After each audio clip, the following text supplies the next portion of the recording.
இன்று திருவள்ளூர் மாவட்டம் பிஞ்சிவாக்கத்தில் உள்ள ஒரு முதியோர் இல்லத்திற்கு நிறைய உதவிகள்லாம் கேட்டிருந்தாங்க. எங்களால் முடிந்த உதவியாக இந்த முதியோர் இல்லத்தில் வந்து டாய்லெட் வசதி இல்லாமல் இருந்துச்சு.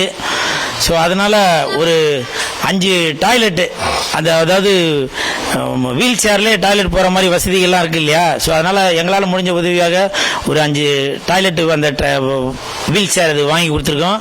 அது மட்டும் இல்லை, ஒரு 100 நைட்டி, ஏன்னா வயசானவங்க இவங்க வந்து ஒன்லி லேடிஸ் தான் இருக்காங்க இங்கே. ஸோ அவங்களுக்கு வந்து நைட்டி, அப்புறம் துண்டு, அப்புறம் மதிய உணவு, இதெல்லாம் வந்து எங்களால் முடிஞ்ச உதவியாக செய்திருக்கோம். இந்த முதியோர் இல்லத்துக்கு வந்து தம்பிகிட்ட வந்து நிறையா பேர் ஹெல்ப் கேட்டிருந்தாங்க.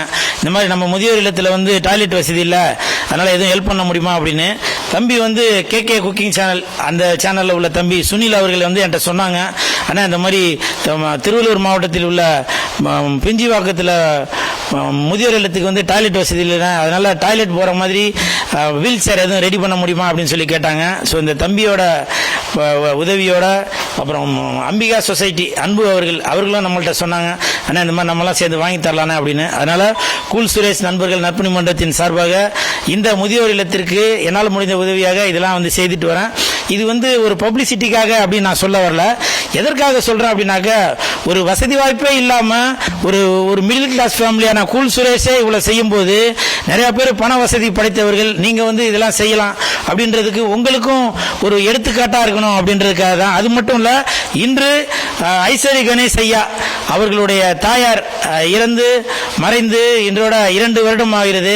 ஸோ இந்த 2ஆம் ஆண்டு நினைவஞ்சலியை அவர்களுக்கும் ஒரு ஞாபகார்த்தமாக இருக்கணும், அதனால ஒரு நல்ல காரியம் செய்வோம் அப்படின்றதுனால தான் இன்னைக்கு வந்து இந்த விஷயத்தை செய்திருக்கோம். ஸோ எங்களால் முடிந்த உதவியாக இதை செய்துட்டு வரோம். நீங்களும் இந்த மாதிரி இன்னும் நிறைய உதவிகள் செய்வீங்க அப்படின்னு சொல்லி நான் எதிர்பார்க்கிறேன். நடிகர் சிம்புவோட தீவிர ரசிகர், அவர் படத்தை கையில் பார்த்துருக்கோம். புதுசா இப்போ ஐஸ்வரி கணேசன் போட்டோ கையில் அவர் ரசிகரா இல்லைங்களா? நீங்க ரசிகர்ல இருந்து விலகிட்டீங்க? இல்ல, ரசிகர்கள் இருந்தெல்லாம் விளங்கல. எப்பவுமே அவர் என்னுடைய மனசுக்குள்ளதான் இருக்காரு. அதற்கு காரணம் ஐஸ்வரி கணேஷ் ஐயா அவர்கள். அவர் வேற, சிம்பு சார் வேறெல்லாம் இல்ல, 2 பேரும் ஒண்ணுதான். வெந்து தணிந்தது காடுக்கு காரணம் நம்ம ஐஸ்வரி கணேஷ் ஐயா அவர்கள் தான். அது மட்டும் இல்ல, வெந்து தணிந்தது காடு பார்ட் 2வும் நம்ம ஐஸ்வரி கணேஷ் ஐயா அவர்கள் சிம்பு அவர்களை வச்சுதான் எடுக்க போறாங்க. ஸோ அதனால சிம்பு அவர்களுக்கும் ஐஸ்வரி கணேஷ் ஐயா அவர்களுக்குமே எப்பவுமே ஒரு தொடர்பு உண்டு. இப்ப நீங்க நல்ல கேள்வி கேட்டீங்க. என்னுடைய 2 கண்கள், ஒரு கண்ணு வந்து சிம்பு அவர்கள், இன்னொரு கண்ணு வந்து ஐஸ்வரி கணேஷ் ஐயா அவர்கள். ஸோ அந்த ஒரு நன்றி கடனுக்காக தான் இந்த நலத்திட்டங்கள் செய்துட்டு வராங்க.